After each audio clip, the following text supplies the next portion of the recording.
my husband had given me the nickname like PolarCub, basically like Cubby, because I'm Canadian. It was like, oh, we're so cold. You get that muscle memory going, you practice and you practice and you practice. That is literally the best thing you can do. Worry about being correct later, because there's so many different ways you can like expand upon basic knowledge. Warning, this episode contains strong language. Viewer discretion advised. Good day, Robloxians of the world, and welcome back to Creators on the Blox, a podcast dedicated to learning more about creators in the community. I'm your host, PixelPug, and today I am joined by artist, UGC creator, YouTuber, streamer, and developer. She is a co-founder of Duo Block, the studio behind games like Draw Me and Ready Set Draw, and is a Roblox OG who has been around the block since 2010. Please welcome to the show, PolarCub. Yay! Yay! Yeah, that's me. Welcome to the show. Welcome to the show. Thank you. Of course. I'm excited. Yeah, this is gonna be really fun. I'm so excited because I don't know. I feel like I've never had somebody on yet that has had so many different like aspects, because like usually these guests kind of like fall into one category, but you've done YouTube, you've been a UGC creator, art, game development now. I've been around the place. I've been around. Yeah. But before we get into it, how are you doing today? How are you? I'm good. I woke up really late, more than I would have liked. Oh, okay. Slow start to my day. That's right. But yeah, no, I'm good. Ready? Now you're ready to do a podcast. I mean, I woke up just in time for the podcast. It's sweet. All right, well, let's do it. Thank you guys as always for submitting questions. As you can see with these sticky notes that do not work. Please keep an eye out on the Twitter for any collections of questions for future guests. That's where you can find it. And just, I don't know, follow us if you like our show, because it does mean a lot to us, believe it or not. Also, be sure to check us out on Spotify or anywhere else you get your podcasts to support the show. We keep a close eye on it, and it makes us really excited every time we see a new follow or subscriber. Also, please show all the love to the guest today, PolarCub, for coming on. All the links will be in the description as usual.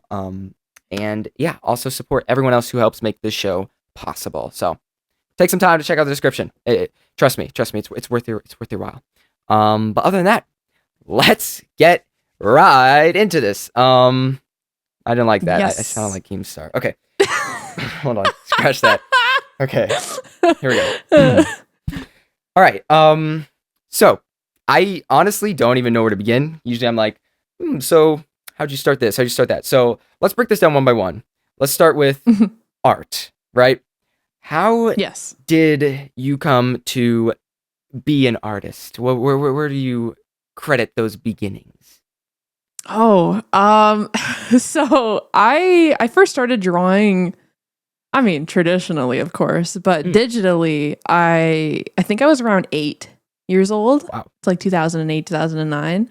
I joined this website called Sketchfoo, and it was this drawing website where you can watch a replay of what you drew. So it was basically like an early speed paint. Oh. It's really hard to explain, but it was so cool for its time, you know? Like I had never seen anything like that before. And so the first time that I actually tried to sign up using on that website, my dad made the account for me. And I got banned immediately because I accidentally stole someone's art. Yes.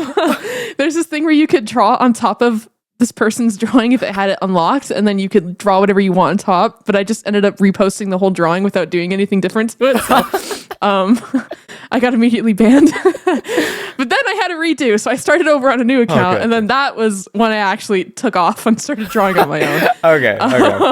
That's fair. And then I think I did that until around 2012, and then I moved to DeviantArt. Yeah, so I started posting all my little drawings of animals on there because I didn't know how to draw anything else. And at some point, I don't know, I just kind of I stopped posting my art as much, but I still drew, you know. I did Roblox commissions. I bought my first bike when I did a Roblox commission for his name. I think it's different now, but his name was Exoda Cody. I did those. What's it called? Medieval. I might have to Google this. You might have to bear with me. No, you're good. Let me see. I think it's called Medieval Warfare. Medieval Warfare. Yeah, I did these. Yeah, it is Medieval Warfare. I did these when Roblox ads were still a thing. Oh, yeah. And I can send them to you if you want. Yeah, later. I'll put them on the screen. Yeah, I did these iconic ads that people even now remember. Oh, that's cool. Yeah, so that was like my first big commission. Wait, was it like I'm all over the place, by the way. Those like comics, like those Yeah. Wait, The ones that are kind of like copying ODMG. Yes. Wait a minute. Oh my. Wait, that's so cool. Yeah. Yeah, no, I did those.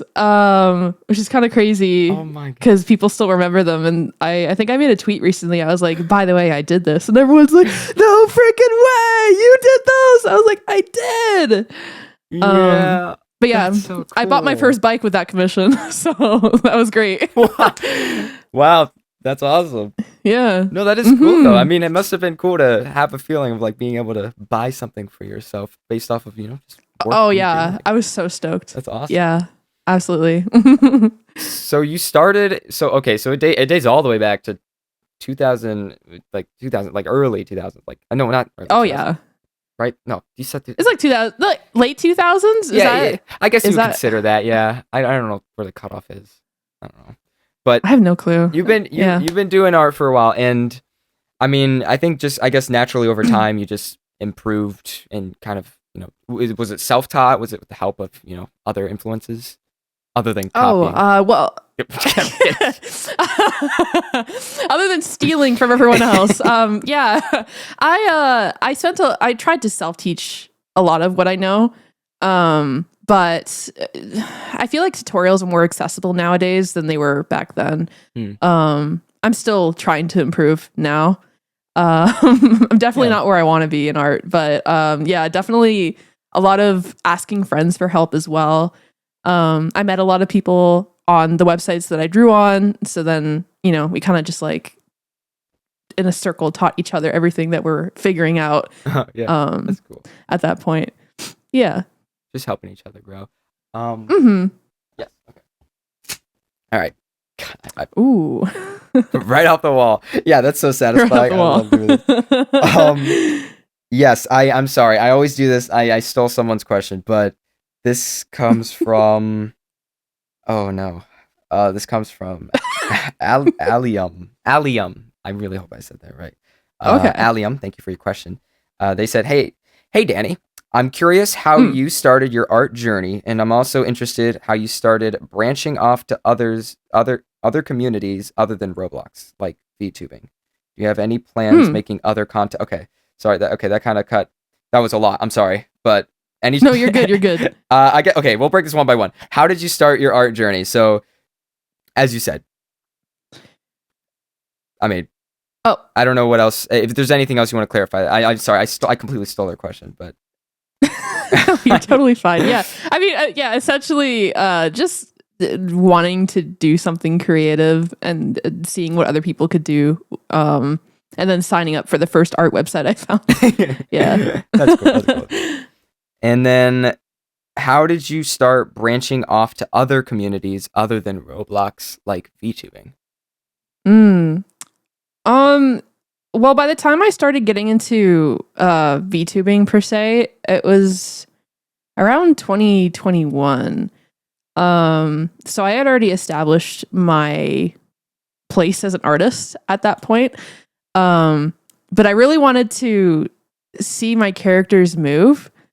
I always found the whole process with Live 2D, which is the program that people use to make VTuber models. I found it really cool. I loved the tweening kind of look to it. I always loved like tweening animation where it was always like bouncy and kind of like flowy. Yeah. Yeah, it was like totally up my alley. So that's when I was like, man, I want that. And so I started I have like probably 4 or 5 models now of the same character, Wow. but just because I'm not even finished. It's like I want more. You're like, wow, no, wait till you see me in 2 years. Ask Collecting again. an RP? Yeah, okay. Yeah, it's literally like the multiverse at this point. But yeah, I don't know.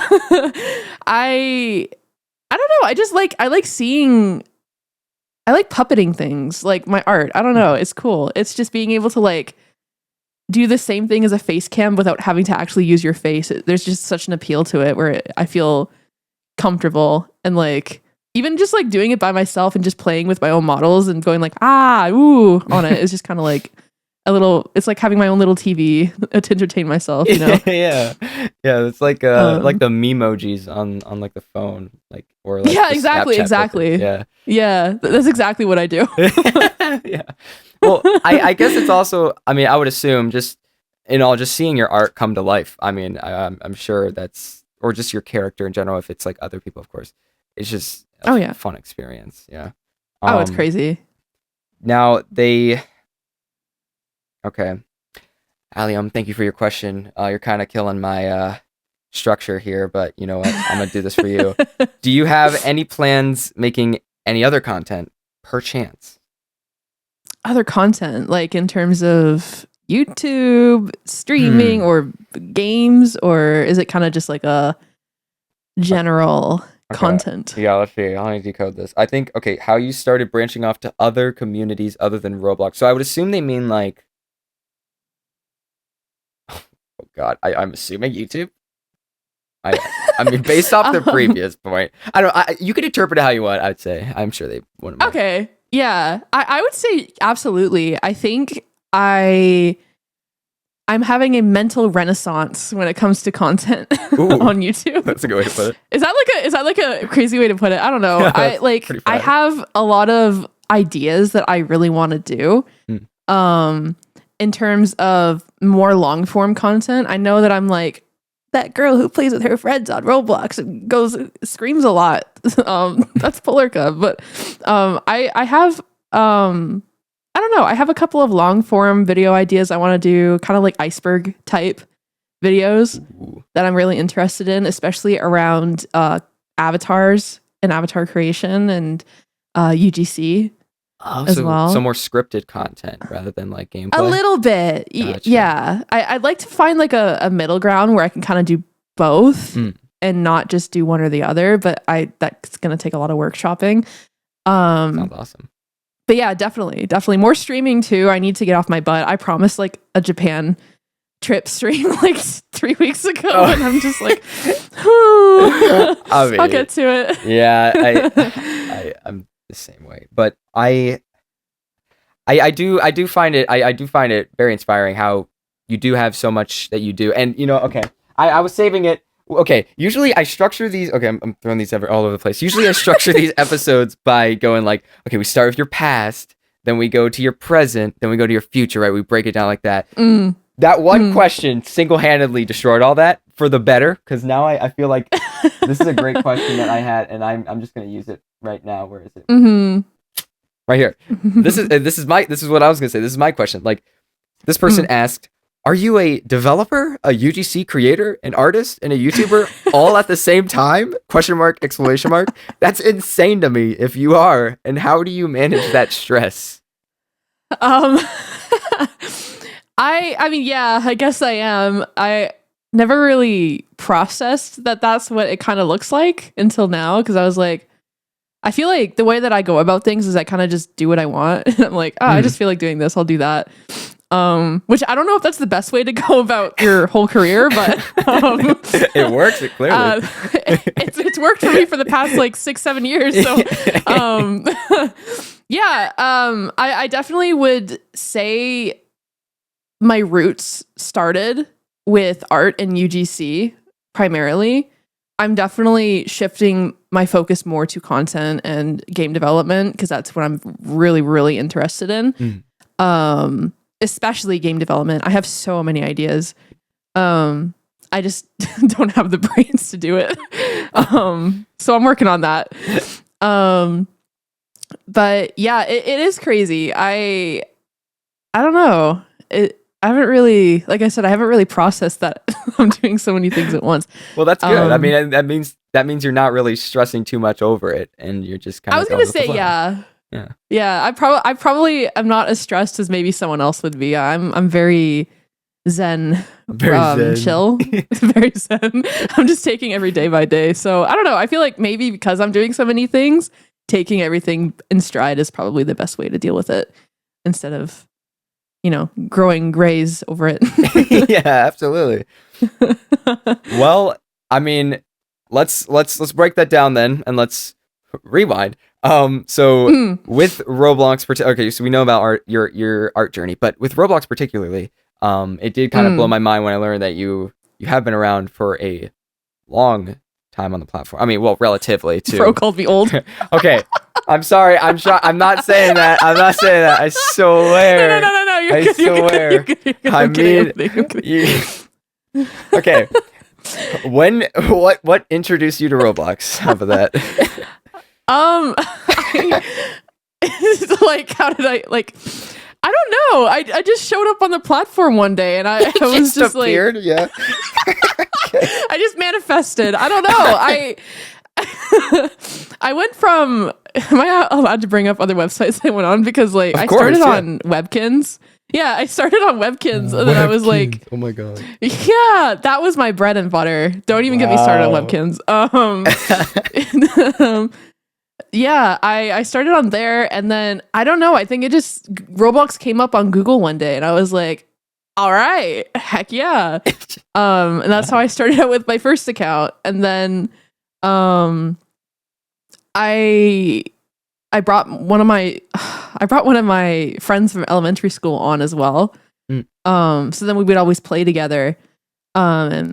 And I joined War Clans, and then I got really obsessed with the War Clan idea because it was so fun.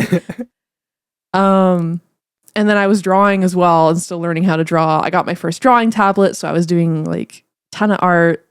And then, I mean, not much really. Well, actually, when I was 17, I got my first Roblox developer job, which was with Red Manta on Robloxian High School. Whoa. Okay. That's awesome. I did not know that. So yeah. That was my first, I mean, I've had commissions prior to that, but that was my actual first job. Yeah. And I remember vividly, I was in the middle of my class, just working on my resume. I have this thing where I tend to BS. Is that can I swear? Oh yeah, I don't want to swear. It's up to you. Oh, okay. I tend to bullshit my job. And you'll hear this a lot from me because it's how I've gotten a lot of my jobs. I will see a posting and I'm like, oh, I could totally do that. And then so I go and I spend a couple hours trying to replicate what they're looking for. Yeah. And that's literally how I got my Red Manta job. I looked back on it recently. And I was like, I don't know how I got that job, but I did. That's awesome. Hey. But yeah, that was my first big break. And so at that point, I think I worked for them for about a year. And then layoffs happened, and I was just like, I'm doomed. I gotta find another job. I'm doomed. My life's over. And then I coincidentally got hired by Albert at that point. Around a little bit after that. Oh, okay. So, all right. Well, that's nice. I mean, it led to another opportunity, but I gotta rewind. I wonder, because you said you really like war clans, right? Oh yeah. And there's always different routes you could take, different pipelines, I guess. And there's either the cafes, there was the hotels, but the war clans, and that was, I mean, that was, I don't know if that's actually, I don't know if that's as popular anymore. Actually, I haven't. Only with certain people. I feel like people that are around my age are really dedicated to it. Yeah.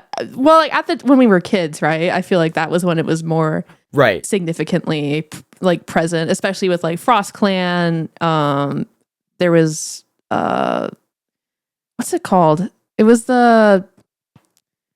not me forgetting. Oh, I love Warclans. I don't remember the name of anything though. It was the one by, it was with Sonic and Shadow the Hedgehog. What were the Roblox? Sorry, give me a second. Sorry if I'm talking too fast or like going on a tangent, by the way. Like, feel free to cut me off. Perfectly fine. No, you're good. You're good. Okay. Because I know that I am a chronic like yapper. So I'll just keep going on and on and on. Perfect for the podcast. Yeah. Oh yeah, there was oh gosh, wow. Fear. It was Fear. Fear. Yeah, okay. Fear was that was one of the big ones. There was also Frost Clan, which was also really big and really cool. Really cool. It was really cool. The one that I was a part of was called Brave. Oh, okay.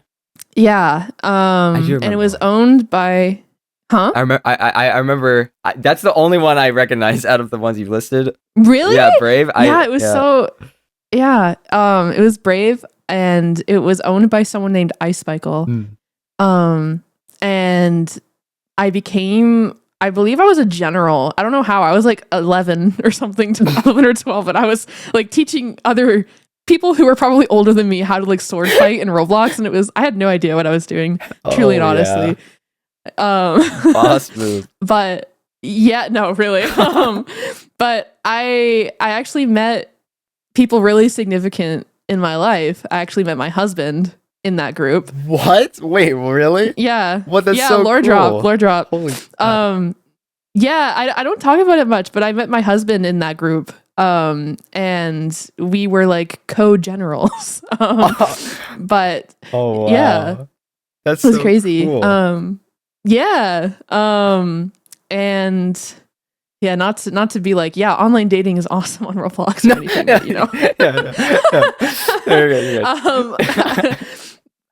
But yeah, we didn't start dating until like 5 years later, so like it doesn't. It doesn't count. It doesn't count. Yeah. Okay. Yeah, it doesn't count. Yeah. But yeah. So I went from Brave, and then I met a couple of people that I became really good friends with at the time, and then they made their own war clan because Brave shut down suddenly.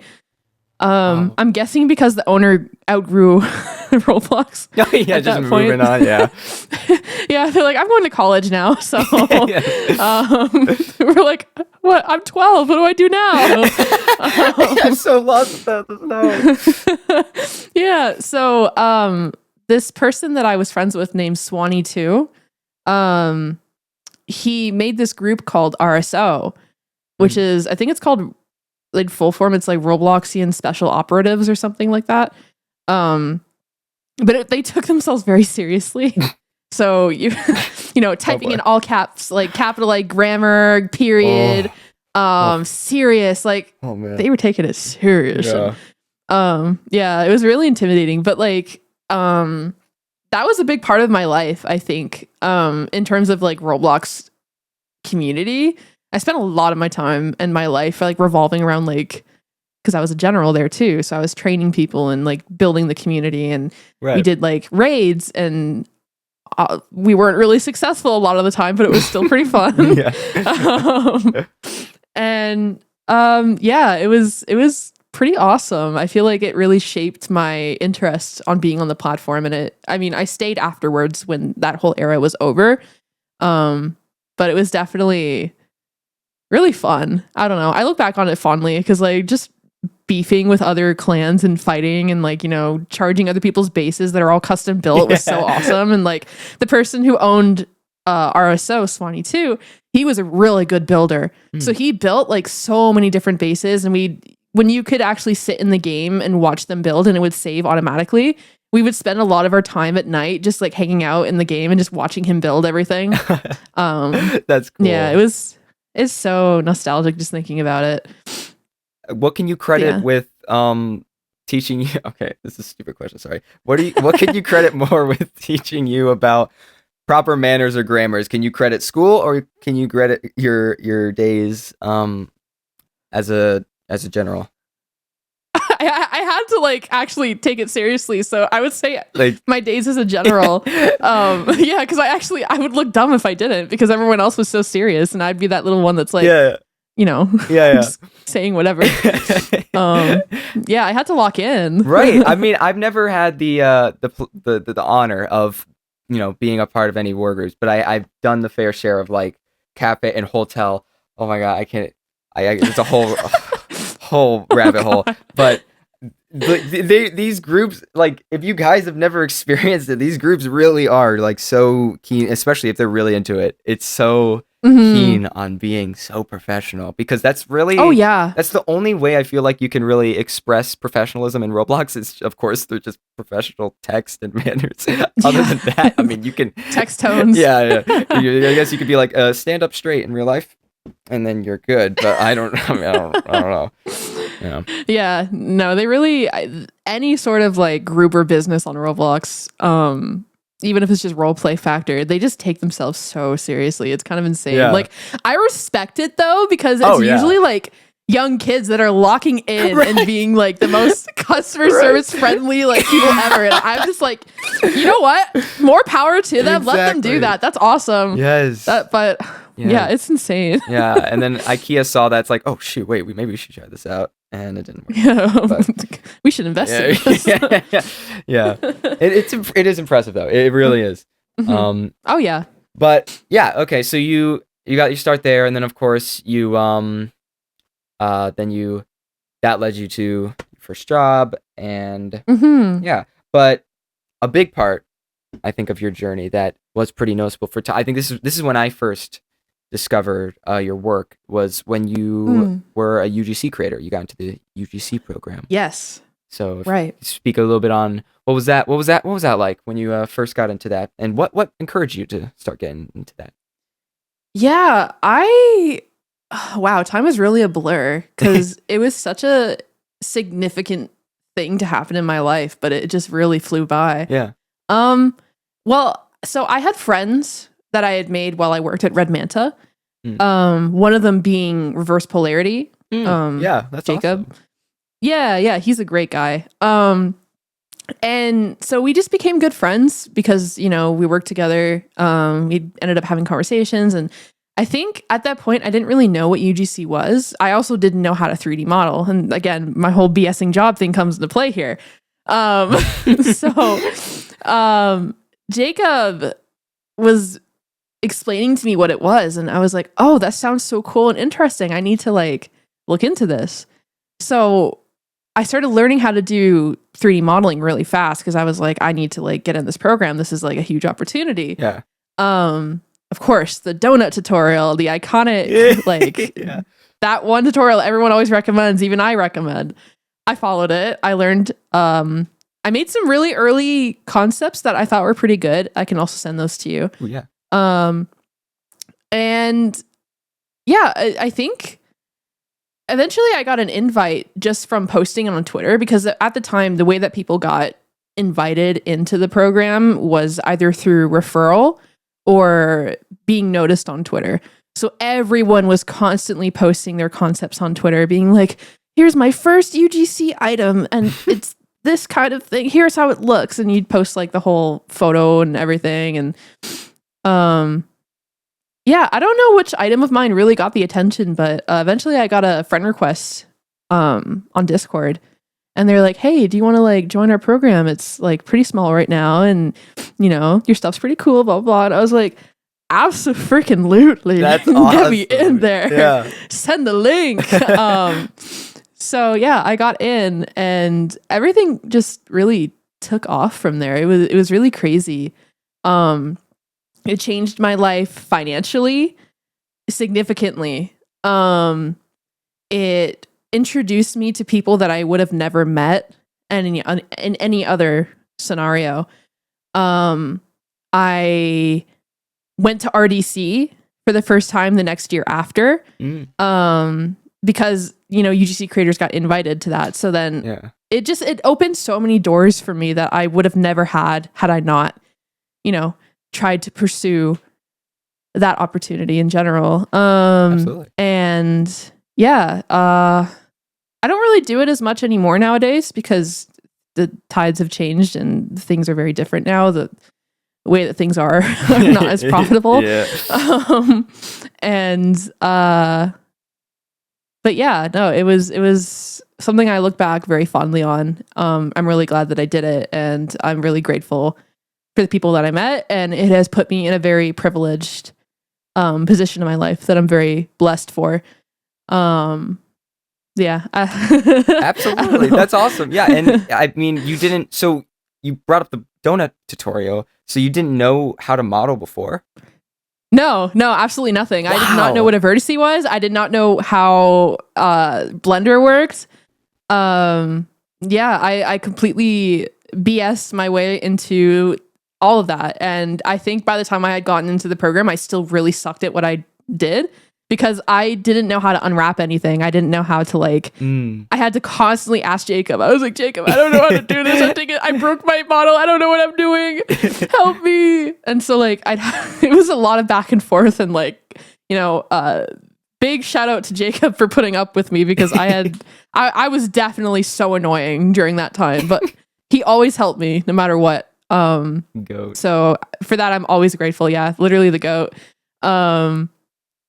And yeah, no, I didn't know a single thing. I think even now I'm just kind of, if it works, it works. Yeah. It's not going to be perfect. I'm not like the most professional 3D model ever. It don't matter. It's not going in a Pixar movie or nothing. Yeah. I mean, but that's like the definition. Just fake it till you make it. It's so impressive. Yeah. Especially the work you have done. I mean, it is really great stuff. Thank you. But I don't want to put a damper. This is quite a dramatic shift, but you were in the program pretty early, and then as you said, you don't really do it as much anymore. Is there any noticeable? I mean, obviously, but what specifically do you think you could point out that has been kind of a downslope for the UGC community?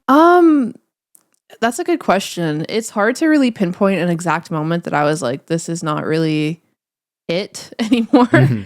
And I still enjoy UGC a lot. I think the biggest change is when they really started expanding the program rapidly. It was a lot easier, and not because I wanted to have less competition. I don't care about that. It was more so that the amount of times I had my things stolen, ripped off of, a lot of people would price gouge me because, they wanted to get ahead. Right. Which is what happens in any market or any industry, even in real life, that's just how it is. Yeah. But it was a lot easier to really have quality control and fair competition because we all communicated within one server.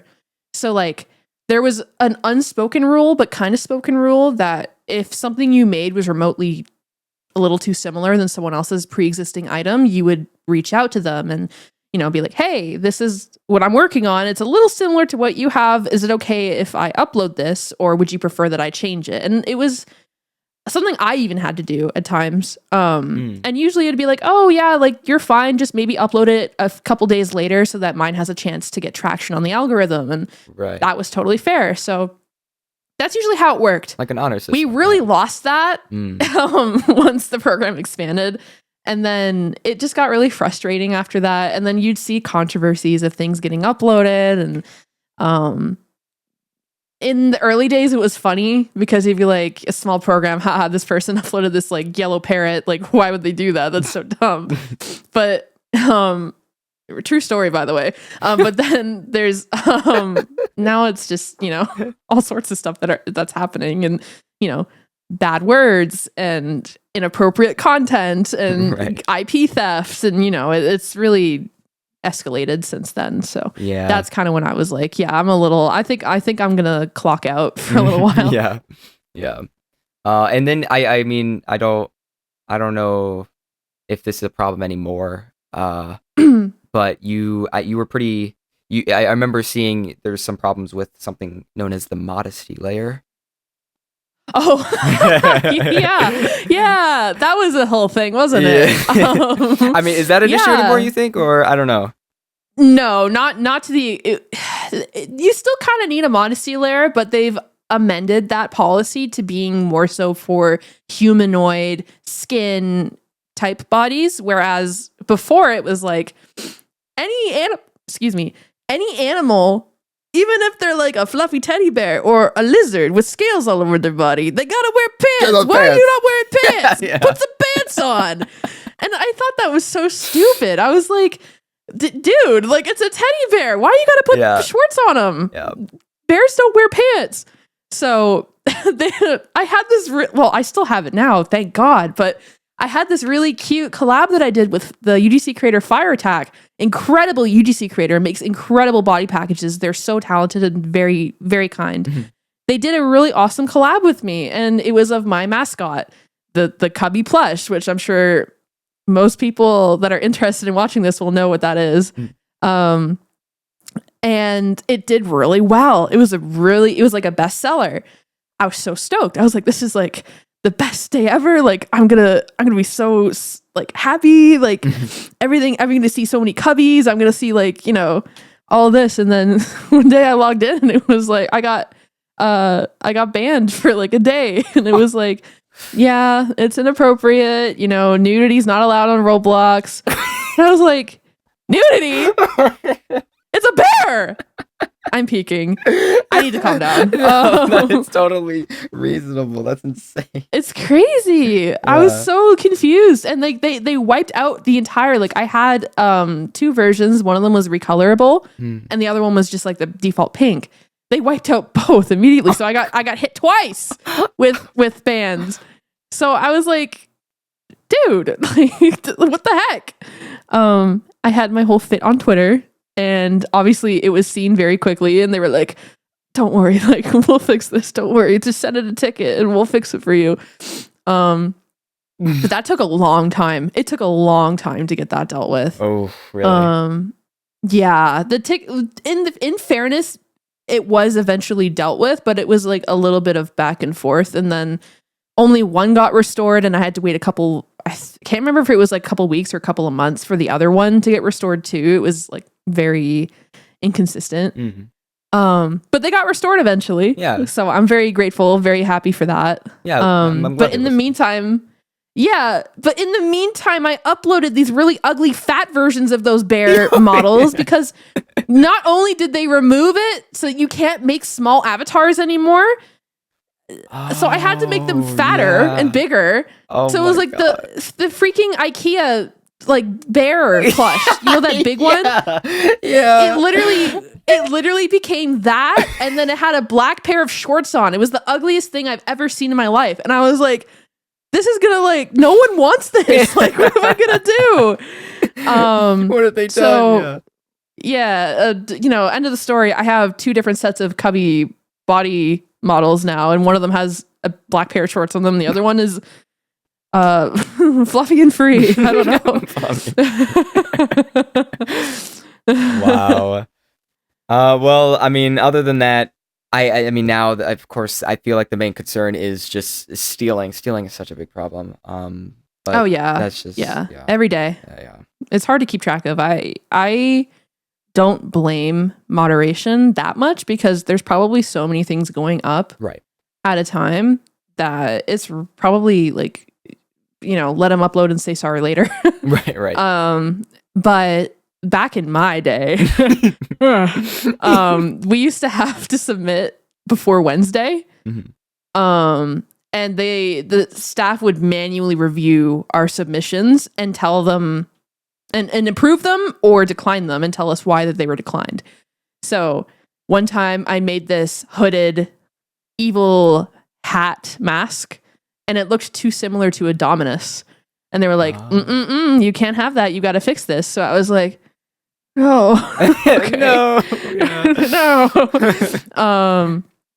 So yeah, that's what they used to do, but it's just not a thing anymore. And they've kind of given up on, you know, that originality being enforced on the catalog, which, you know, it is what it is. You know, freedom of expression is really important. I think it's a very big thing on a website like Roblox, and I'm not mad at it. I think things shouldn't be behind a paywall in terms of like limiteds, and people are probably going to hate me for saying that. I love limiteds too, but they're very inaccessible, and I think people should be able to accessorize however they want and not be restricted by how much Robux they have in their account. That's my take That's a solid take. Yeah. Yeah. That being said, making direct copies is not cool. No. Have your own little flair to it. Add some like pizzazz. But at that point, like if you make things original enough, I can't be mad at you. Yeah. I'll be like, the inspiration is clear, but more power to you. You do what you want. Right. Right. But yeah, that's my take. It was a weird. It was such a weird take. Like, not take. It was such a weird direction to take. I'm sorry. All I heard was take, and I just said weird ass take. No, there's a weird ass take. Canceled. Oh no, there was a weird direction to take UGCs where they kind of like turned. I don't know what they introduced the limiteds and like all that. I mean, okay, no one wants to hear my opinion, but I feel like public UGC was a very risky and yes, crazy move. Especially Yes. like hearing how keen they were on making sure that you guys weren't copying each other, making sure that everything was moderated. Like if they were so all over it, I don't know why now it's so much more free all of a sudden. I don't know. I don't know. Well, because once you go public, everything gets ruined. Well, yeah, but like what led to being public? Like they clearly knew like it would be an issue of moderation. I don't know. Maybe okay. Maybe it's getting too spicy, but Nah, I got a theory or two. okay. I think a lot of it comes down to financial issues. I think that having a small program exclusive Yeah. a small pool of people is not profitable in the long run.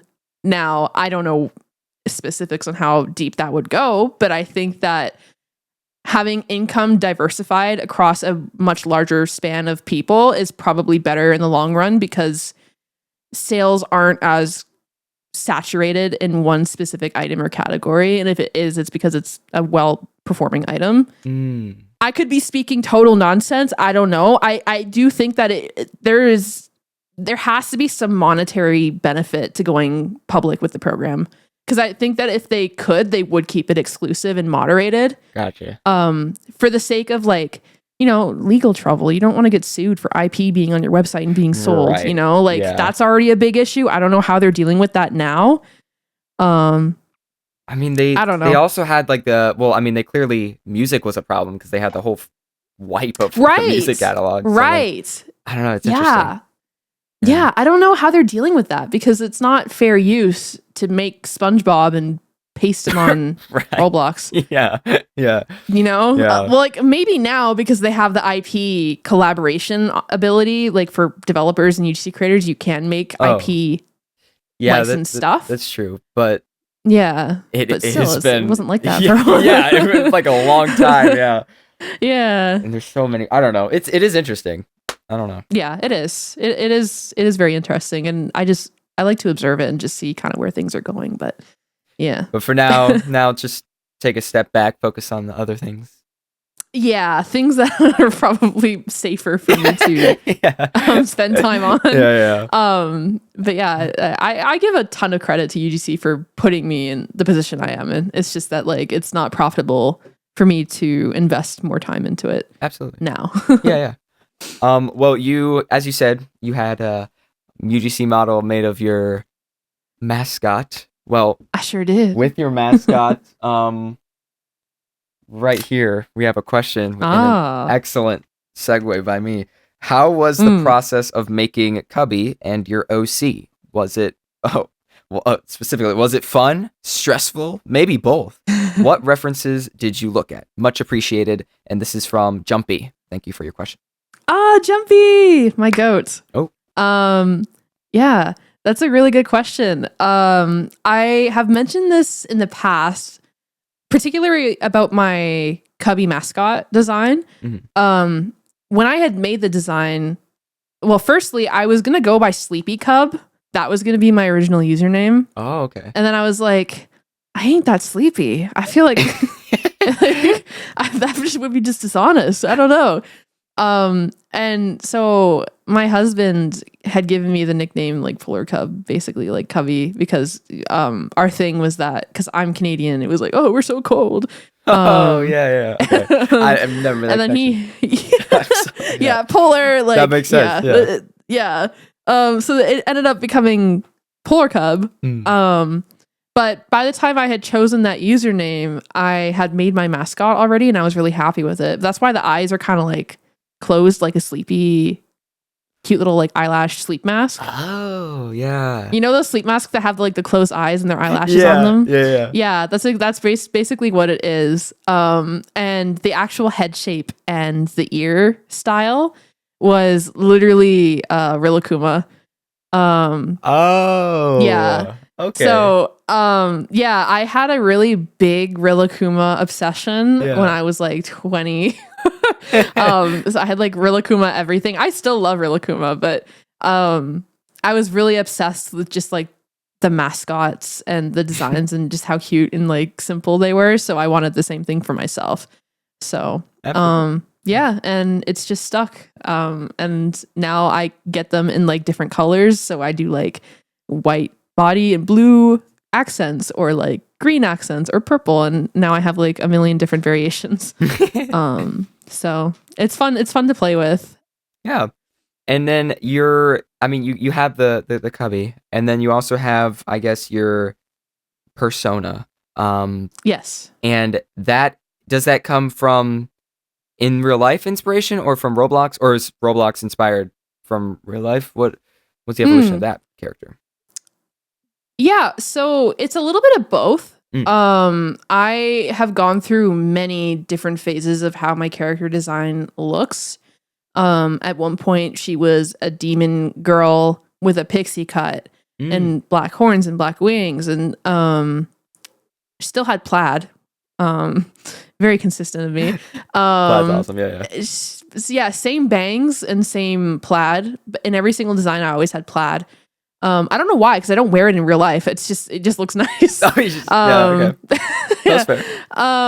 Yeah, so it went from that, and then it turned into I wanted to be a cat girl, and then I was like, no, that's too basic. I want to be something different. But then I also picked my username PolarCub, so then I was like, okay, maybe I need to be a polar bear.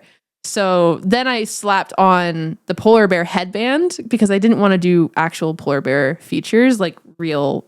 Like it's like she was like actually half polar bear.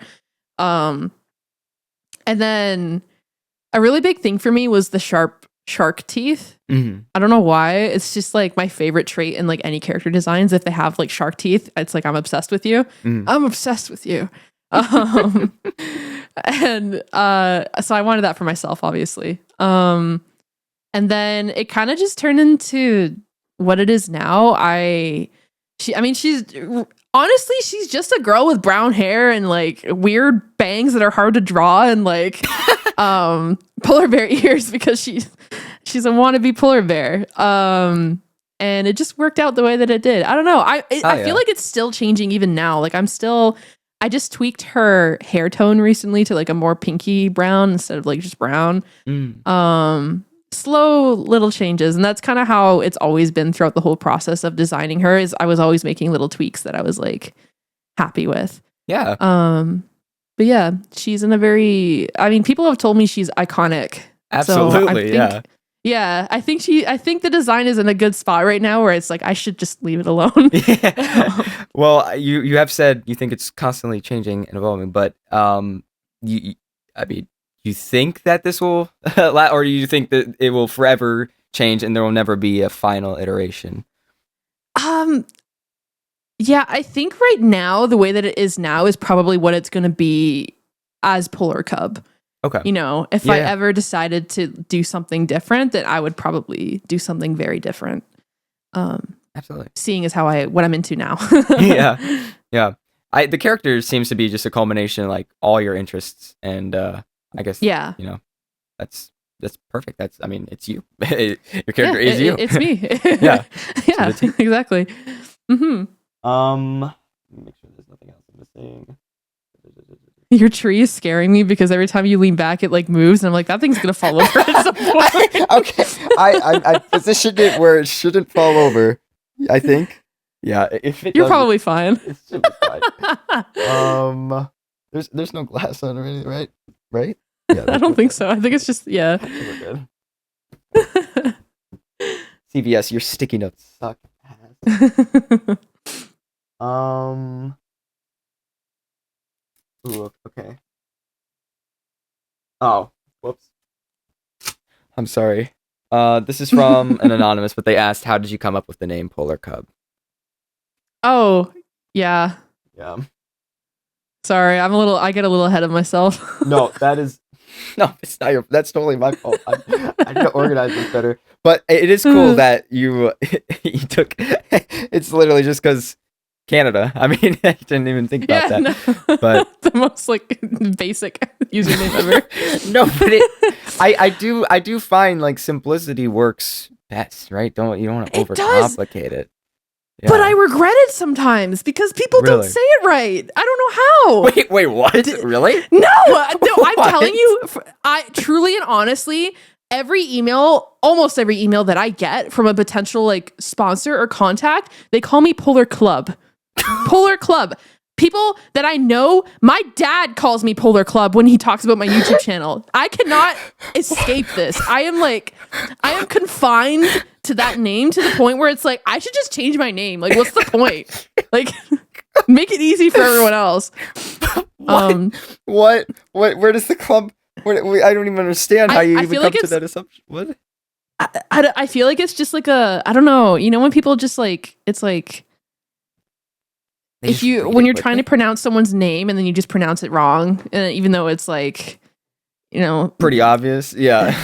Pretty obvious. Yeah. I mean, it happens, but like, yeah. I feel like it's the same thing, but like people don't ever say cub. So they're going to assume automatically it's a word that they use more, which is probably club. So then they're just going to be like, Polar Club. Yeah, easy. But right. Yeah. Cause no one ever says cub, I feel like, in like a normal sentence, unless they're talking about like animals, which who does that? Not me. That's fair. I mean, it's just your character is, you know, yeah, cub, think, right? But no, I totally understand like your dad or like I guess just anyone who just isn't into like the YouTube spit, right? Oh, they like won't know. My parents are the same way, right? But you said like people who email you like professionally for your it's like that blows my mind. Countless. I can't even count on my fingers how many times that's happened to me. Even like I've had professional interviews where they call me Polar Club and I'm like, you know what? Sure. I don't even say anything anymore. Yeah, I don't say anything anymore. I just give up because it happens so often that they'll figure it out like post edit or something. They'll be edited be like, damn it. Yeah. They're like, no. Well, okay. This goes back a bit, but I guess more we had the story of how, but this is more why. Or not, never mind, not why. This is still how. This person asked, how did you gain the courage to start posting videos or art? Oh. I mean, art was always an easy thing because it was just like stupid little 11, 12-year-old on the internet is going to draw and post on DeviantArt and go, hey, what's up, guys? Here's my new furry art that I didn't know was furry art at the time. With videos, it really, I still don't have confidence posting videos even now. And I've been doing it for a long time.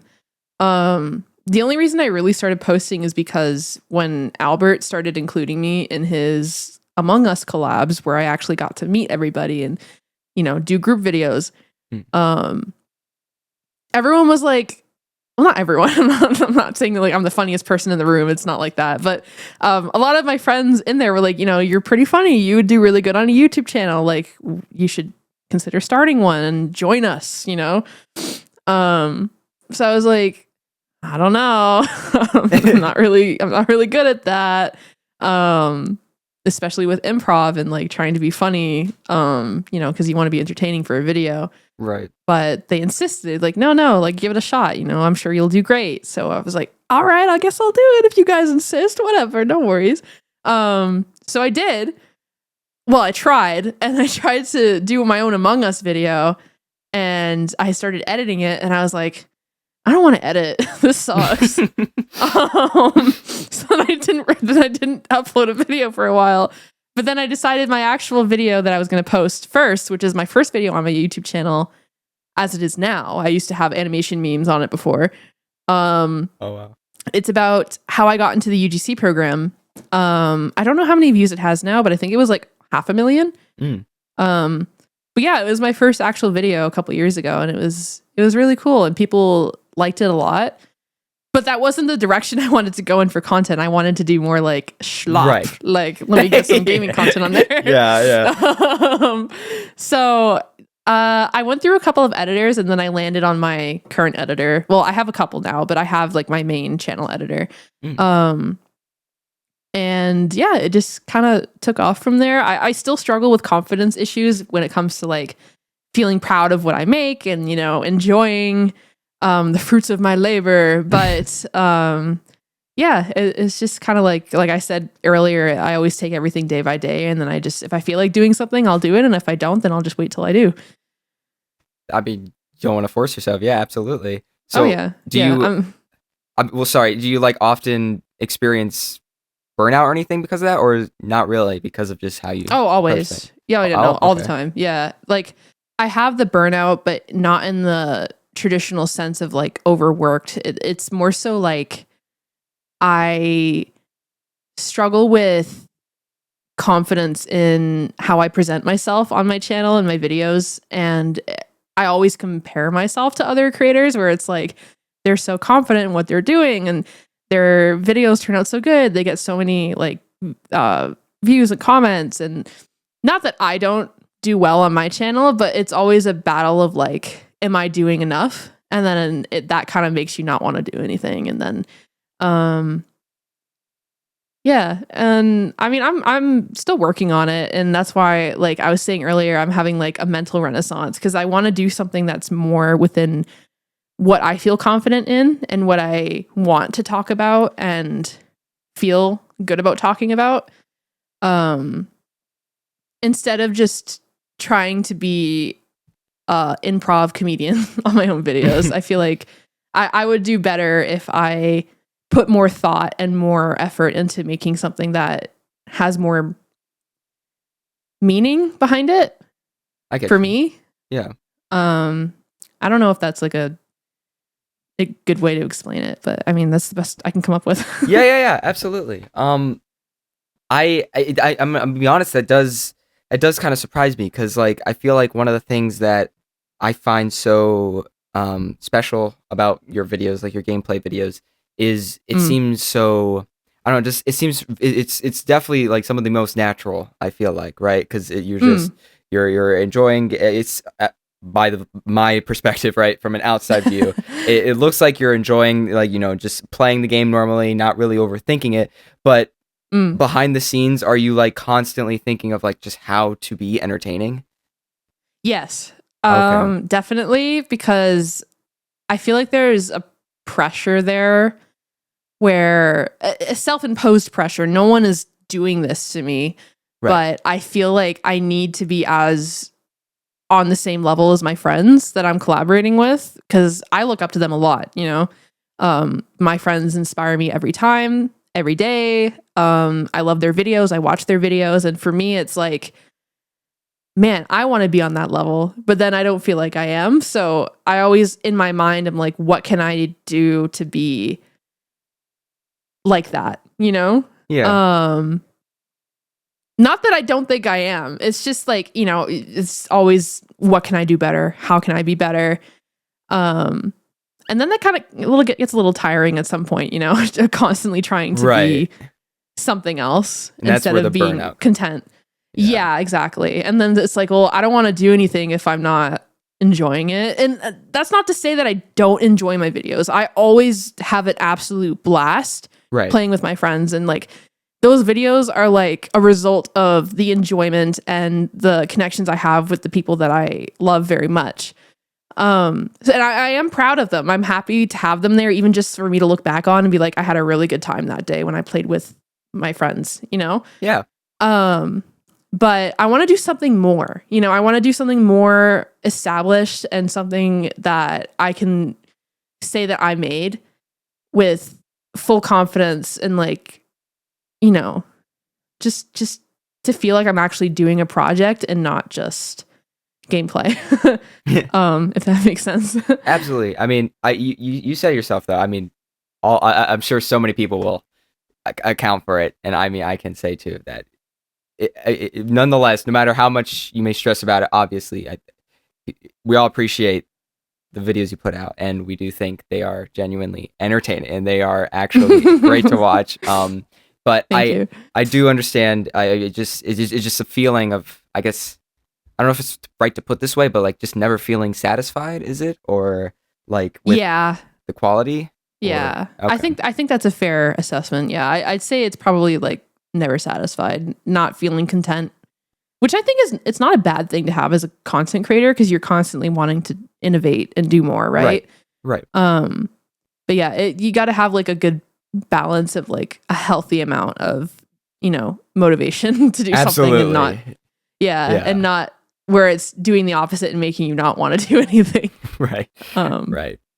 Well, I mean, I hopefully it was a big turning point. But you did end up in 2023 winning the best new video star award at the Innovation Awards. Yes.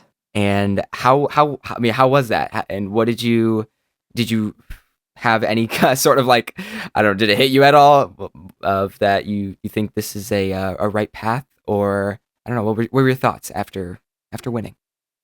It was a little surreal for me, because maybe again it comes down into like self-confidence, but I was like really shocked that my content was good enough to be recognized like that. And it made me feel really, really happy that I wasn't just shouting into the void, like people were actually like enjoying and sharing the things that I put out, and we're excited to see a new upload from me and be like, oh, we missed you, every time I upload, people are always like super, super sweet. So like having an official recognition from like the platform that I've based my life around basically for the past decade has been like really, really insane. I don't really know if it hit until later. When I actually got the award in my hands. I was like, wait, this is an actual thing. holy crap. Yeah, it was crazy. It made me feel really good about where I was at the time. And like, I was going through a lot in 2023. So for me, it was like, it could not have been a better time to get recognized for my efforts. Yeah. It really was great. And I think I needed that to keep me going for sure. Oh yeah. Well, you said you've been to RDC times before that, but I feel like this might be a way I just look at it, but based off of like all the different accomplishments you made and like the changes you've had over the years, I'm assuming you went to RDC like consecutively ever since you first went, right? Or no? I've missed 2 years now. I missed this past one I missed, and then I missed one in 2022, I think. Oh, okay. I'm pretty I think I missed those two. That time, the first time was just because of like personal stuff going on, and then this time it was just like right. No, yeah. Busy. I completely understand. I mean, I was just wondering, like, with all the different RDCs you went to, and of course, like the big, like in 2023, you won the award, right? All these different times you would come back at the same time, at the same place with all these people, but just every year. Does it feel, I don't know, do you feel improvements each year? Does it like feel different each year? And also, like, if you were to talk to yourself when you first went to RDC now, what do you think you would say, like, looking back on all that? I'd be like, buckle up, girl. You got big things coming. You got a lot of responsibilities coming. In a positive way. Right. Because back in like 2020, 2021, I had no connections really. Like I had like a few friends, and then when I went to RDC, I was kind of just by myself, and I was just like, "Oh, this is nice." Looking around at everyone else socializing, and you kind of It's kind of like when you go to lunch at school and you sit down at a table and you watch everyone else. It's kind of what RDC felt like the first year. And I was like, wow, this is just like high school. Yay. But it's crazy because I met some of my closest friends that same RDC because they were so welcoming and they invited me to their table and they're like, come sit with us, you know, let's hang out. And I was like, really? Me? Yeah. So like I met one of my really good friends, Anna, there, and she really like she's just like a sweetheart, and we became really good friends after that. It just happened, and then I met other people through her, and I see them every time I go to RDC now, and like I've done work with them. Like it's just crazy. It just all really blew up, and so every time I go back to RDC and I just see, you know, people that I've met have grown. Some of them have had kids. Some of them are like in different stages of their life now than they were when we first met. You know, I see the guys, you know, the friend group, and we always like hang out and like, you know, get food together. And it's just like, it's definitely a highlight every year. Especially now that I have like, you know, my innovation award. It's freaking awesome. I mean, the year that I won the innovation award, the party didn't go as planned. We all know about that. But yeah. That was a crazy time, and to be honest, I was really cheesed. I can't lie, I was really cheesed because I was like, it would be on the year that I win something that would happen. Of course, yeah. Of course. And it was both me and Temp. I think we both won something that year. Oh, yeah. So I like sulked for a little bit. Everyone else was like, well, we're going to go get tacos, but you can join us whenever you're ready. And I was like, cool. So then they went and I went and joined them eventually. We all had tacos that night and it was really fun. And then we went to like some parties and it was cool. But yeah, no, it was definitely like, come on, man. Yeah. But yeah, good times and good times. Yeah.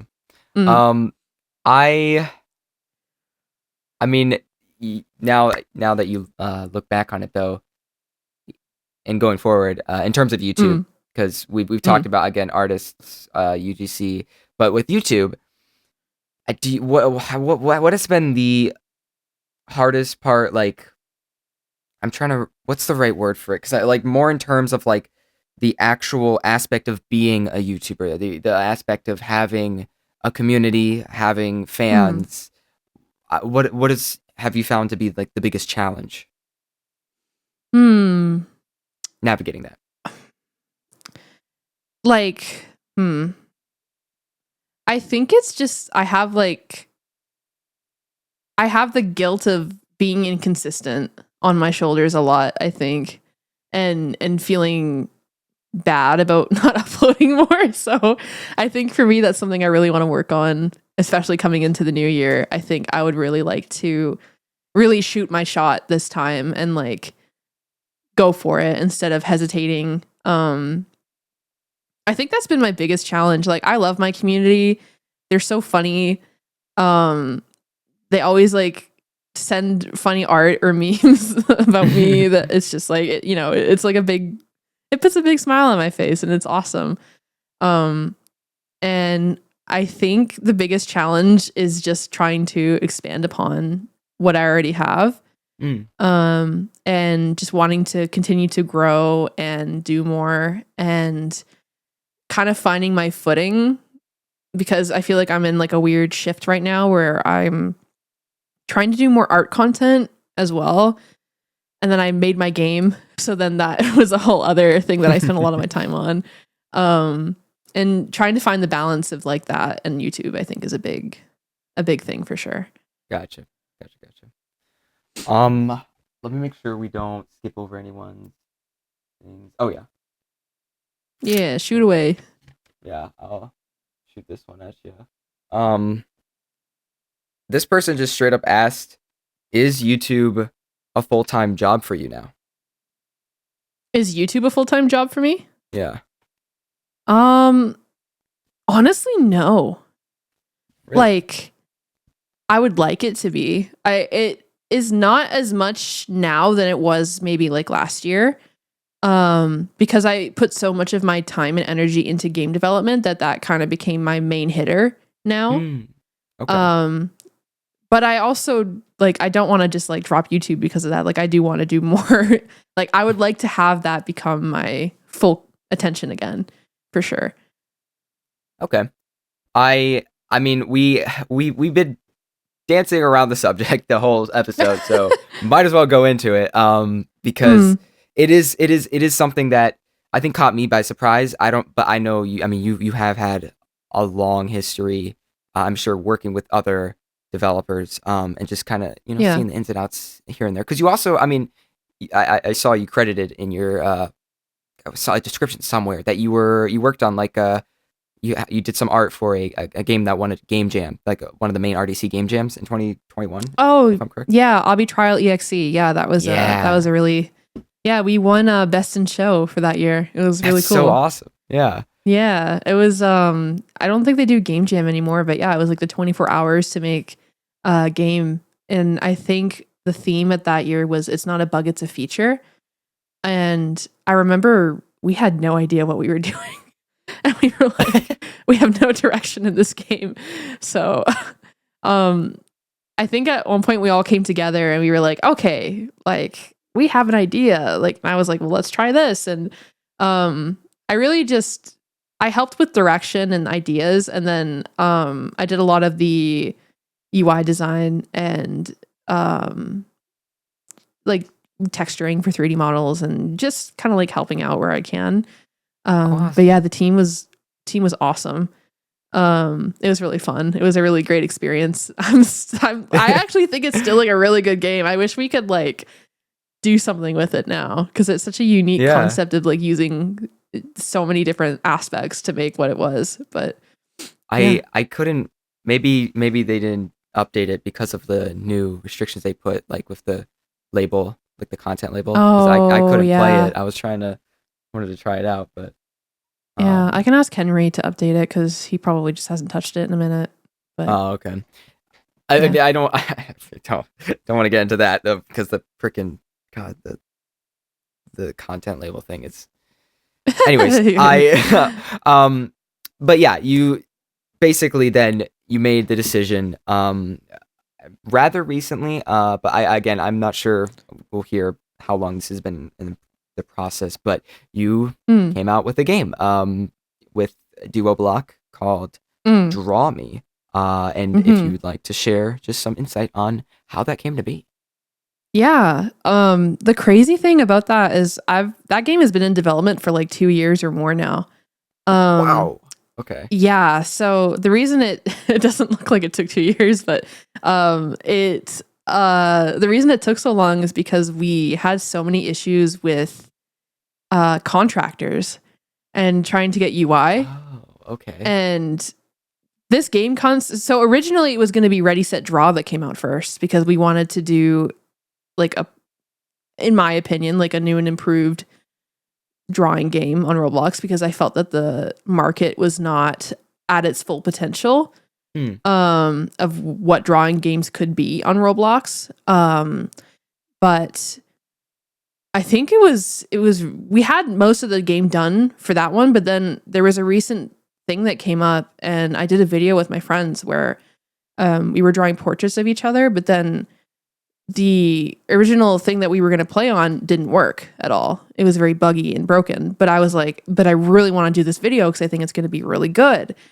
So then I contacted my game partner and I was like, hey, like chop, like we need to make this now. Yeah. And he was like, oh crap. Okay, sure. And so he made like a really quick, like, coder looking game based on that idea. And then I was like, this is really good. Like we need to expand on this. This could be really good. Yeah. And then we just locked the heck in and released it in the summer. And it was the reception to it was so awesome. Because it's exactly what we wanted that we were working towards for like 2 years. Yeah. Just a different game instead of Ready Set Draw, but still, that's what we wanted. That's the bread and butter, baby. So yeah, no, we're really proud of what we've done, and we're still looking forward to the future updates we have coming, and lots of changes and improvements. And yeah, it's been awesome.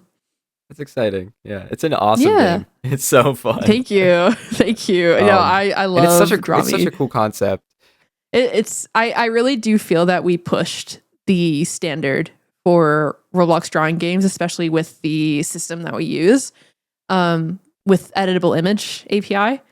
I think it's an API. I'm talking on my butt at this point, but because I don't do the code part.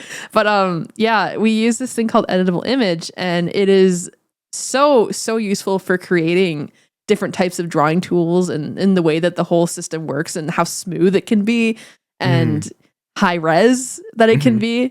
And I will say I noticed other games adopting the same thing after our game came out, and I was like, that's what I thought.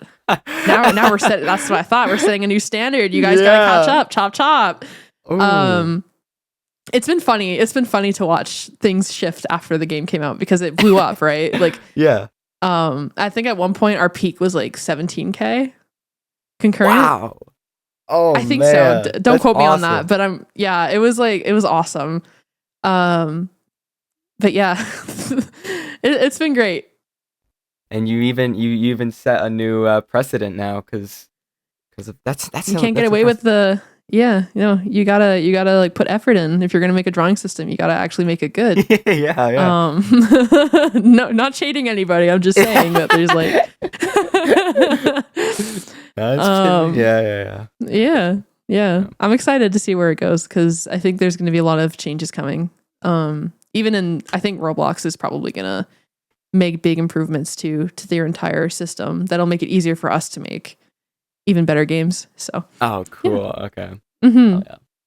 Oh, yeah. I am curious though, because I know you said you like trying out, just trying out different things that interest you, trying to find something that you can, be satisfied with. But overall, what kind of pushed you towards, I don't know, game development? Is there anything in particular you can think of, or? I mean, I've always wanted to do game development. Like, even back when I was like 12 or 13, I tried making my own Halloween trick-or-treating game. Because I really wanted to do stuff. I just didn't have the coding capabilities to do that.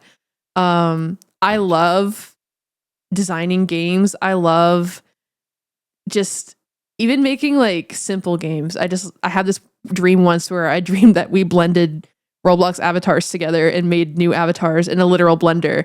And I was like, that'd be a fun little gimmick game, Cool, yeah. Yeah. So I spent like one day with just 3D modeling a whole blender just to make the game.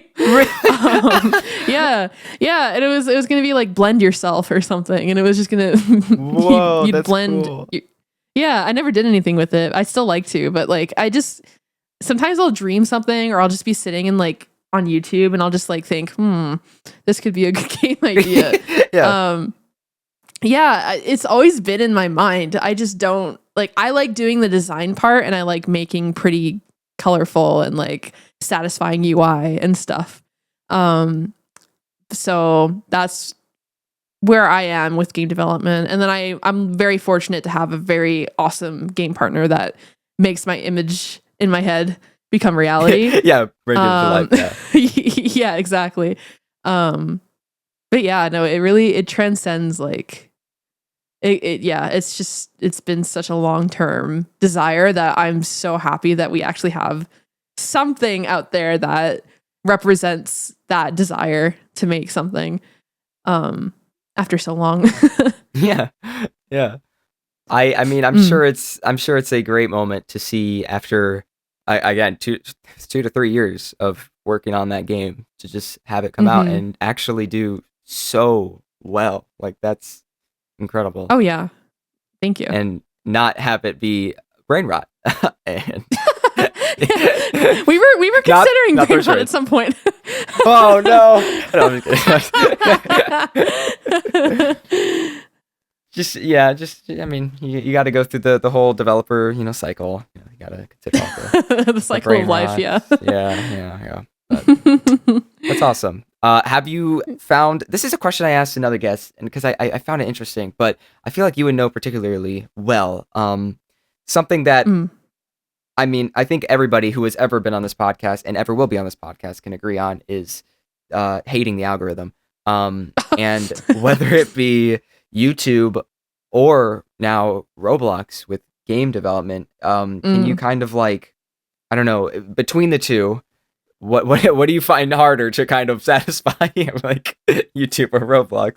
Or do you see YouTube. similarities? I mean, there of course there's similarities, but YouTube is just a whole other ballpark that you're just like, what do you even do? You know, like, yeah, like what the hell? I have seen friends of mine make the most banger, absolute slay videos, and they just don't pick up. And it's like, that should have picked up. Like, maybe I'm old and like washed. I don't know, but like, they're putting out videos that are awesome and like super engaging, and like they just don't pick up the way that they should be. Whereas like there's actual slop content that is, sorry, not to be an asshole, but like there's content out there that's like probably not the most deserving of like 3 million views, you know? Right. Like, double it and give it back to like the actual creators that are putting effort. Yeah. There's like no easier way to say that. And it kind of feels true as well to Roblox games. Now, I'm not going to name any games, but I'm sure anyone listening to this can probably think of their favorite slop content game that probably is like, you know, taking advantage of the advantage of the algorithm. Yeah.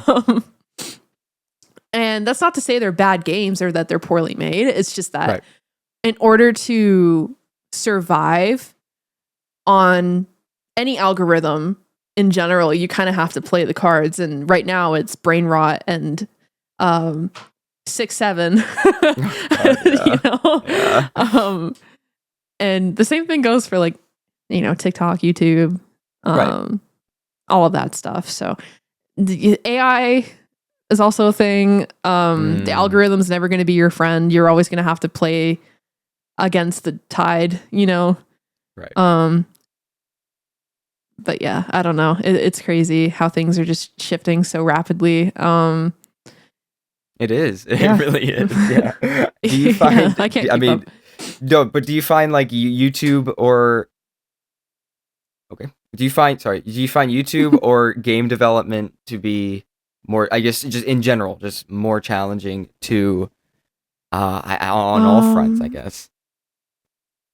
That's a good question. I feel like, at least for me, it would be YouTube in terms of like getting the relevance out there and being on top of everything, the trends, which I never do because I'm always like 5 months late. I still don't know anything about the 6-7 meme, and I'm like, you know, I think the only reason I found out about like the movement people do for 6-7 is because of a South Park clip, and like when you're learning from South Park, it's kind of like it's over at that point, you know. Yeah, no, definitely like YouTube, and because that's always rapid content being ingested, especially with shorts now and TikTok, and you know, people don't have that attention span that they used to have. Even me. Whereas with Roblox, you can make like a good concept and like expand upon that. So I think that they both have their own strengths and faults for sure. Yeah. But yeah. Alrighty. Well, now we have unpacked all the different the trinity of PolarCub with the art, game, and YouTube worlds. Is there anything I missed? No, I mean, well, UGC as well. Yeah. So quad. Never mind. Cut that. I'm just kidding. What now? Now that you're a I don't know if you want to say jack of all trades, but I mean, I would definitely consider jack of all trades at this point. Looking back on it, this person asks, what tips or advice would you give to people improving with art or video creation, or I guess now games as well? The best piece of advice, and as basic as it is, it's true, is to literally just do it and worry about it later. Like, start with something small and form it to what you want it to be after you're done, especially with video creation. I always had this conception that like if my recording sucks, the whole video is ruined and I have to start over. It's not true. Editing is really awesome for that kind of thing because things you may not think are funny can be very funny with the right editing. And that was something that Albert always told me, like everyone, because I would always be like, how do you guys record so seamlessly and it looks so effortless? And they'd always be like, it's not. Like, trust me, there's so many takes you have to go through. Sometimes things don't sit right. You got to redo it, or you just hope the editing makes it look better. And when they told me that, I was like, okay, I don't believe you, but I'll give it a try. But yeah, it really is just like that. And it helped me a lot to feel better recording something because I knew that if it didn't hit, it could be cut. It could be trimmed in a really funny way. Like maybe I didn't like how I screamed in one part of the video and I thought it was really bad, but then my editor will cut it where it's cut off in a really funny way. And it just, I don't know, people like it. So it just works. Yeah. So yeah, that's my biggest advice for content creation. In terms of artwork, again, it's the same thing. If you get better the more you do something. When you get that muscle memory going for drawing, especially, you will improve so quickly. People don't. Can I bring this up? I was going to bring up PewDiePie because he did that art video, but I don't think. Yeah. I think people. PewDiePie so did cool. that art challenge. Yeah, and he improved a lot in that time frame. It is just proven. You get that muscle memory going. You practice and you practice and you practice. That is literally the best thing you can do. Worry about being correct later, because there's so many different ways you can like expand upon basic knowledge. Just get the basics down first, and just start with something small and make it better later. Absolutely. Sweet. Yeah. I'm glad that is a good example of the PewDiePie thing. That was really cool. But I'm assuming that's just again how. I mean, you've shown many examples of that. I mean, even in UGC creation, you said you just keep going at it and a bit of a time. I mean, also with the help of reverse polarity. But now let's see some other amazing questions from fans. And this is usually the part where it really goes downhill because I usually save the worst ones for last.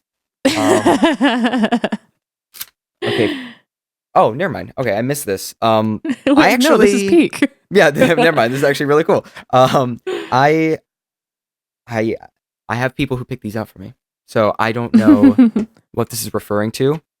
But somebody asked, "What are your plans with music in the future? Love your singing voice." Oh my god! Wait, that's an awesome question. So that's so sweet. The context of that is that I was part of a chorus group cover for a Halloween song called Mrs. Pumpkin's Comical Dream. Yeah. Whoa, that's cool. So yeah, a lot of my friends that a lot of my friends are interested in singing and singing Vocaloid songs, and it's so awesome. It's something that I've been learning to do since I was like 15. That I've been really interested in. I wouldn't say I'm a good singer, but I do take lessons every week. Wow. And I go out. Yeah, that's where I was on Monday. That's why I couldn't do it on Monday. I go to my singing lessons every Monday, and I want to release more covers. That's a really big thing that I want to do. I think people have only really heard me sing twice, and the first time was at my friend's birthday concert for her it was like a big thing. And we sang a song called Paper Moon together. And then the second one was that chorus cover. I'm a little intimidated to release anything under my name because I feel safer knowing that like the average person probably isn't going to find my singing on my friends' channels they know who I am. But Yeah, I definitely think I would like to release covers in the future on my own. Maybe not on PolarCub, but maybe like under an alter identity. That'd be cool. Yeah. Yeah, because I don't know. I think I'd probably keep those two things separate. Would I hide it? I don't think so. I just think it would be under a different space. But yeah. Awesome. That's so cool. I gotta listen. What the heck? Wow. Yeah, that's awesome. That's an awesome question. Yeah, that's really cool. Okay. All right. Okay. Now we get to this. Okay. What? Oh, I know that. Okay. Jesus. What do you think of death grips? Death grip. Yes. That is the question. That's not the first time I've been asked that. Really? Yeah, I'm washed because I don't understand why I keep getting asked that. I don't know what that means. Like, are they just asking what I think about that, like in general? I guess like, do you like? Yeah, because like death grips. Okay, I'll give you context a bit here. Okay. Every episode, not every episode, there used to be a running gag. Maybe that's why, because I put out question collection around the time when only like 2 or 3 episodes were out. But like for some reason, the first 3 episodes entirely had like a whole part where we talked about like the band Death Grips, and because I think somebody brought it up, and then the next episode is brought up again, like weirdly enough. Anyways, now they're wondering, what do you think about Death Grips? I don't know. I'm scared to give an opinion because I don't know anything about them. So like, what if they're really evil and wicked, and I just go, wow, they're awesome. What a great thing. And then people are like, excuse me, you know.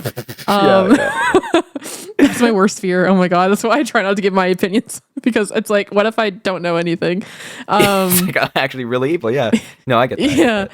I don't have an opinion, but their name sounds wicked, so you know. Yeah, that's all I can really say. Well, I would say Death Grips is, as somebody who only listened to one song from them, it's like, do you know Aphex Twin? Aphex Twin? Aphex Twin, it's like but I mean, I'm pretty sure that's what Katie based her name off. I was gonna say, yeah, that's the only reason I know anything about that is because of her. Gotcha. Well, so I'm familiar with the name. Mm-hmm. Okay, so it's like that genre of music of like experimental. It's just a bunch of like crazy noises and stuff. Oh yeah.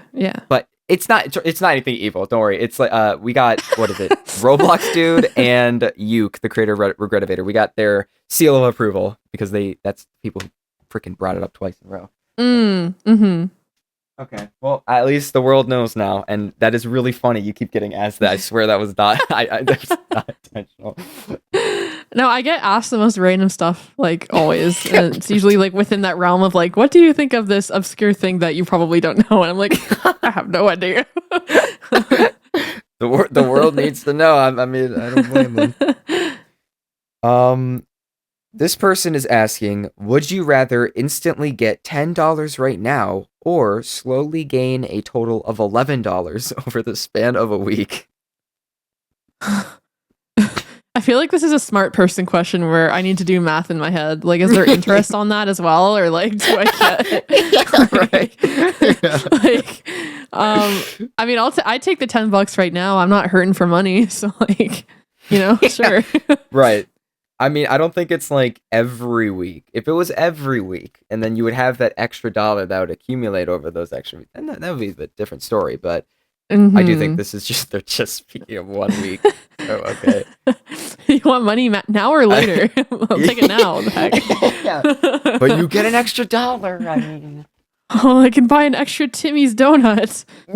Yeah. Actually, maybe not with the way that things cost now, but. Well, hey, if you save up enough, maybe you can get a second bike.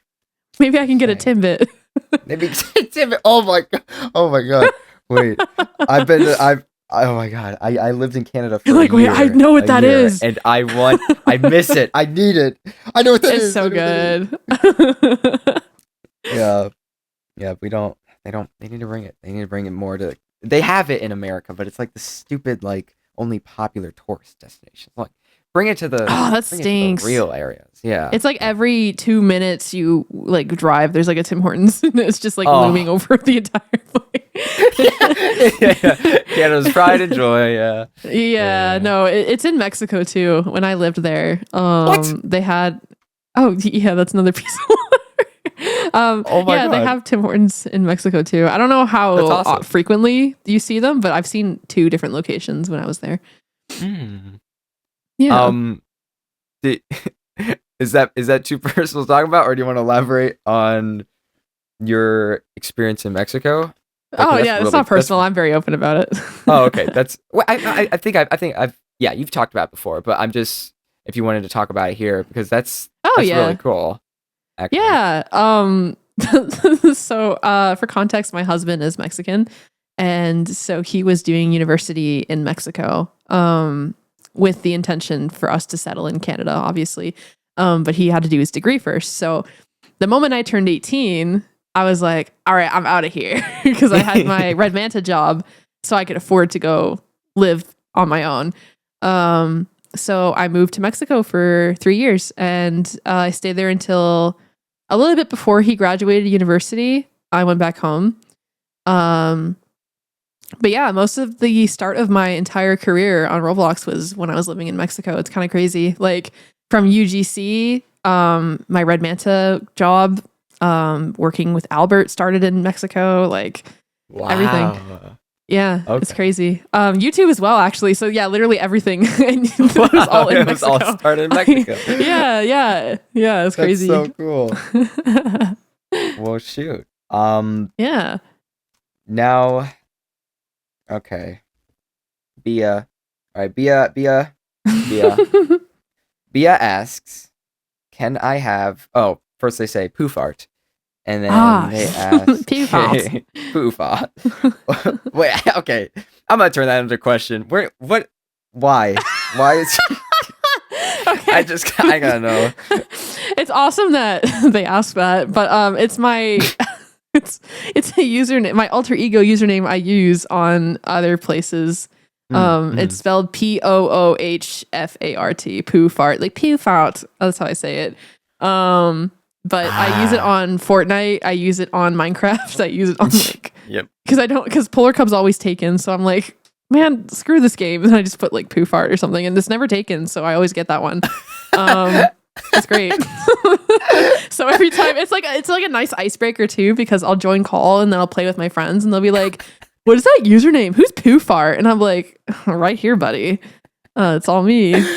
I like how you didn't try to use like underscores or like extra letters, or you just resorted to poofart. That's so incredible. Oh yeah. Well, it used to be P00 fart, but then someone on Fortnite reported my username and it got reset. So then I put it to poo as in like Winnie the Pooh, because then you can't ban that. Okay. So yeah, it became poofart. Hell yeah. Wait, PolarCub's taken? Like usually is it? Oh yeah. Okay. That's. Yeah, I wasn't fast enough when I was just beginning to be a creator, so everyone stole my username everywhere else. Yeah. If only I knew. I never really thought of that. I guess if you're a creator and you realize you're starting to gain traction, go to every possible game or website you can possibly think that you would ever use in the future where you want your name and claim it, because people are going to take offense. Yeah. Yep. Yeah. It's true. Wow. That's really funny. Well, the second part of Via's question is, can I have $20? Well, so you can take the $10 out of that question that was asked earlier. You can have that. Okay. I don't need it. Perfect. All right, we'll get Bia in contact with them. Thank you. Yeah. All right. Well, now we got the final part of this, and it is. Oh yeah. With the final countdown to the end of the show, I have to ask. Looking forward, you've done so much, right? And it's incredible. You've had so many accomplishments, so many highs, so many lows. But I think now that you've done everything in the world, No. And now that you've done, I've traveled the world. I don't need to do now that anything you've anymore. Traveled the world. Yeah, you've been to so many countries. You've done so many things. I don't know what can you see yourself really. I know you've talked about it a bit, but like to give a kind of definitive wrap up, what can you kind of see yourself settling more on in terms of all these different niches going forward? Oh gosh, that's a really hard question. No, It's a really no good pressure. one, Yeah. My dream right now is to see success in my Roblox game dev journey. I would like to make more games, and I'd like to see myself, not just myself, like not me as a person, but just like to see the things that I create have a bigger, have more eyes on it, more player base. You know, I'd love to see something I make kind of blow up and like grow a garden style, you know? Yeah. Now I don't know if that's ever going to happen, but that's something I strive for. But I do want that balance of YouTube. I want to do more polished content on YouTube and talk about things that I like. So I think having a balance of those two things would be like my ideal thing that I would push for more than doing anything else right now. Yeah, because you know, art can suck it. You know, I don't care about this. art is always gonna just be there, I guess. It's a hobby for me more so than anything now. Yeah. Okay. Gotcha. Yeah. Gotcha. Sweet. Well, I know you had a solid job going there for art, and then all of a sudden they took away advertisements, and then it's like, oh no, never mind. Yep. Because that's all you're using your art for, nothing else. No commission. Yeah. It was the ads. Yeah. Yep. We could. Okay, that's a whole nother thing. I can't believe they took that away. But all right. I mean, thanks, Roblox. Oh gosh. Yeah. Thanks, Roblox. Love you. Yeah. Now the final viewer question, not to get too existential here, but they're wondering, where do you see yourself in the next 10 years? Oh, Yeah. I'm gonna have the most boring answer for that ever. In the next 10 years, I'm probably gonna have a family. Like, well, that's awesome. That's yeah. sweet, yeah. Well, it's awesome, but it's like, yeah, I'm not. I don't know, having kids. Yeah, the next 10 years, man. Ideally, I'd like to own a home. I'd like to have a business, like a stable business. I want to have my kids. Maybe a dog would be awesome. My own studio. Wait, do you have any animals? Sorry. Sorry. I just have a cat. Yeah. Oh, I you have my have a cat. Okay. Pepper. Okay. Yeah. Yeah, I'd like to have a corgi or something. That would be awesome. Oh yeah. But yeah, no, my aspirations are really just for that one goal of like stability and just being able to start my family. Absolutely. Yeah, that's what I look forward to the most. Obviously, I'd still love to be making YouTube videos by then if they'll have me. That would be great. So Yeah. if the viewers want it, then I'll stick around as long as they want me to. But yeah. Come on, guys. We need you. We need you. Come on. Subscribe now. Or else. Yeah. But a business and a studio, that's really cool. That'd be awesome. Yeah. I'd love to expand on Duo Block for sure. I think that'd be great. Ooh, okay. All right. Do you? Yeah. I mean, I don't want you to reveal anything, so nobody steals your idea. But got plans for other games, or you know? Yeah, definitely. Yeah, we have like I got stuff in my noggin that I'm itching to get to work on. So yeah, no, I'm really excited for what is coming, and yeah, hopefully I can talk more about that in the future, for sure. Yeah, we're gonna have to do follow up. Telling you. Yeah. All right. Yep. Well, for now, that has been all for me and PolarCub today. Danny, do you have any final thoughts, shout outs, or plugs you'd like to make? I never planned for this stuff. Yeah. check out Draw Me. It's our pride and joy, Telos and I. And sub to Pixel Pug, sub to me, sub to this channel that you're or follow the channel. It depends on where you're listening on. great stuff. And yeah, yeah, I think that's all I got. That's just about it. I'm pretty empty. Yeah, you hit all the right notes, all right? Shout out all the right things. So you heard boom, her. boom, Do it. Boom, boom. 5 big booms for today's show. Yes. Well, oh man, guys, stay tuned. We're getting the Rizzler and Big Justice AJ on this show. Oh man, oh god. Yes. So awesome. Oh man, one day. Anyways, sorry, I'm getting ahead of myself. Thank you so much for watching. We appreciate all the love and support. Check out all the socials. Shout out to this week's thumbnail artist. Links are in the description as well, and everyone else who helps make this show possible. But all in all, that has been all for today. For Creators on the Blox, I am PixelPug here with Danny, and that's all. We will see you around the blocks. Goodbye. Yippee! And cut.